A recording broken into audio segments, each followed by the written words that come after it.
नमस्कार। मैं हूं राजेश मेहतानी और आप देख रहे हैं शॉर्ट कैप्सूल। यदि एसीआर में एडवर्स एंट्री हो जाए, गोपनीय प्रविष्टि अगर उसमें प्रतिकूल प्रविष्टि हो जाए, तब क्या करें? तो आइए आज इस विषय पर चर्चा करते हैं। इसके निपटारे के लिए एक नियमावली है, उसका नाम है उत्तर प्रदेश सरकारी सेवक प्रतिकूल वार्षिक गोपनीय रिपोर्टों के विरुद्ध प्रत्यावेदन और सहबद्ध मामलों का निपटारा नियमावली 1995। इसको ज़रा संक्षेप में डिस्कस करने की कोशिश करेंगे। तो समुचित प्राधिकारी तो आप जानते हैं। समुचित प्राधिकारी का यहाँ तात्पर्य है कि वो व्यक्ति जो राज्य सरकार द्वारा यथास्थिति या तो प्रतिवेदक प्राधिकारी है, समीक्षक प्राधिकारी है या स्वीकृता प्राधिकारी है, और इस कार्य के लिए उनको सशक्त किया गया। रिपोर्ट का मतलब, रिपोर्ट का तात्पर्य किसी सरकारी सेवक के कार्य, आचरण और सत्यनिष्ठा के संबंध में किसी समुचित प्राधिकारी, समुचित प्राधिकारी अभी हमने पीछे देख लिया, तो किसी समुचित प्राधिकारी जिसने उस सरकारी सेवक का काम निरंतर 3 मास से अन्यून अवधि तक देखा हो। ये बात इम्पोर्टेंट है। किसी सरकारी सेवक का काम निरंतर 3 मास से अन्यून अवधि तक देखा हो, द्वारा प्रत्येक वर्ष के लिए अभिलिखित वार्षिक गोपनीय रिपोर्ट से। वर्ष क्या होता है तो आप जानते हैं, फिर भी 1 अप्रैल से प्रारंभ होने वाली 12 माह की अवधि से इसका मतलब है। तो सबसे पहले क्या होता है कि अगर प्रतिकूल रिपोर्ट है तो प्रतिकूल रिपोर्ट की संसूचना और प्रत्यावेदन के निपटाने के लिए प्रक्रिया देखते हैं।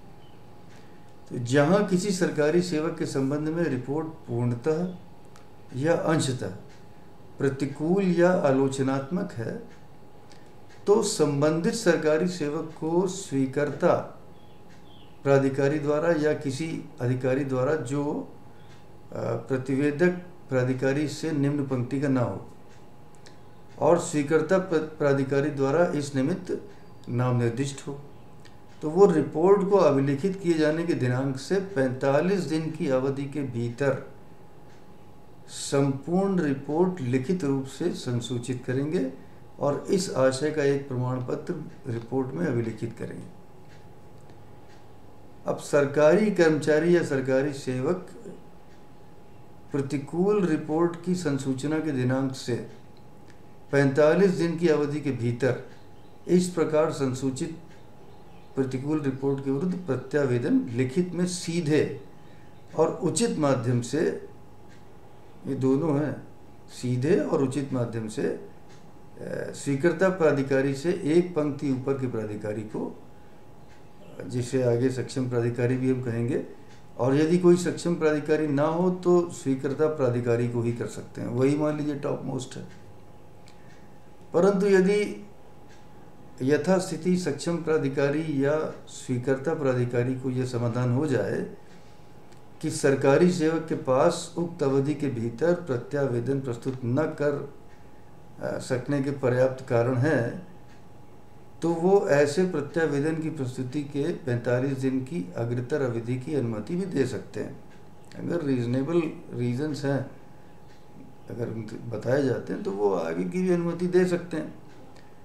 अब आगे यथास्थिति सक्षम प्राधिकारी या स्वीकृता अधिकारी के अधीन प्रत्यावेदन की प्राप्ति के दिनांक से 1 सप्ताह से अनधिक अवधि के भीतर प्रत्यावेदन को समुचित प्राधिकारी को, जिन्होंने प्रतिकूल रिपोर्ट अभिलिखित की है, उनकी टीका टिप्पणी के लिए भेजेंगे, जो प्रत्यावेदन की प्राप्ति के दिनांक से 45 दिन से अनधिक अवधि के भीतर अपनी टीका टिप्पणी यथास्थिति सक्षम प्राधिकारी या स्वीकृता प्राधिकारी को भेजेंगे।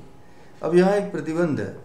प्रतिबंध यह है कि ऐसी टीका टिप्पणी अपेक्षित नहीं होगी यदि समुचित प्राधिकारी अपनी टीका टिप्पणी भेजने से पहले सेवा में ना रह गया हो। कोई भी कारण हो सकता है, या सेवानिवृत्त हो चुके हों या निलंबनाधीन हो, तो फिर उनकी टीका टिप्पणी अपेक्षित नहीं होगी।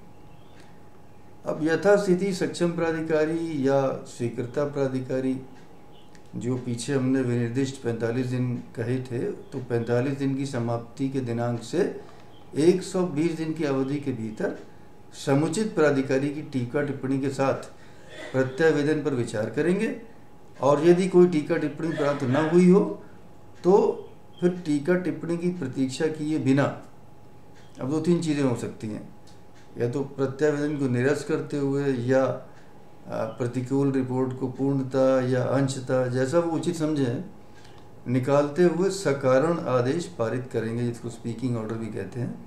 अब जहां सक्षम अधिकारी, जो ऊपर हमने विनिर्दिष्ट अवधि कही थी, विनिर्दिष्ट उसके भीतर किसी प्रशासनिक कारण से प्रत्यावेदन का निपटारा करने में असमर्थ हों, कोई लगातार मीटिंग्स लगी हों और कोई कारण हो, तो इस संबंध में अपने उच्चतर प्राधिकारी को रिपोर्ट करेंगे, जो विनिर्दिष्ट अवधि के भीतर प्रत्यावेदन के निपटारे को सुनिश्चित करने के लिए ऐसे आदेश, जैसा वो उचित समझे, वो पारित कर देंगे।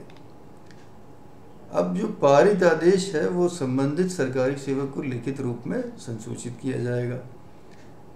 अब जहां प्रतिकूल रिपोर्ट निकालने का आदेश पारित कर दिया जाए, वहाँ यथास्थिति सक्षम प्राधिकारी या स्वीकर्ता प्राधिकारी इस प्रकार जो निकाली गई रिपोर्ट है, जो भी पीछे कहा था, उसको विलुप्त कर देंगे, और जो यहाँ पर आदेश जारी किया गया है वो अंतिम होगा। जहाँ किसी प्रतिकूल रिपोर्ट की संसूचना या किसी प्रतिकूल रिपोर्ट के विरुद्ध प्रत्यावेदन या समुचित प्राधिकारी को उसकी टीका टिप्पणी के लिए प्रत्यावेदन को भेजे जाने या समुचित प्राधिकारी की टीका टिप्पणी या किसी प्रतिकूल रिपोर्ट के विरुद्ध प्रत्यावेदन के निपटारे का कोई मामला, अब जब ये नियमावली प्रारंभ हुई, ये तो पुरानी बात है, 95 की, उस दिनांक को लंबित हो, आजकल के लिए इस पर लागू नहीं होगा, तो वहाँ ऐसे मामले पर इस नियम के अधीन उसके लिए विहित अवधि के भीतर विचार किया जाएगा और उसका निपटारा किया जाएगा। तो ये पुरानी बात है, आप पे लागू नहीं होगी। तो इस प्रकार से निपटारा होगा। तो आशा है आप सभी इससे लाभान्वित होंगे और ये बात आपकी समझ में आई होगी। यदि ये चर्चा पसंद आई हो तो इसे लाइक अवश्य करिएगा, और यदि अब तक मेरे चैनल को सब्सक्राइब नहीं किया है तो इसे अभी सब्सक्राइब कर दीजिए, और बेल आइकन को टैप करना बिल्कुल मत भूलिएगा। और मेरे वीडियो को अधिक से अधिक शेयर अवश्य करिए, ताकि मेरी बातें अधिक से अधिक लोगों तक पहुंच पाएँ।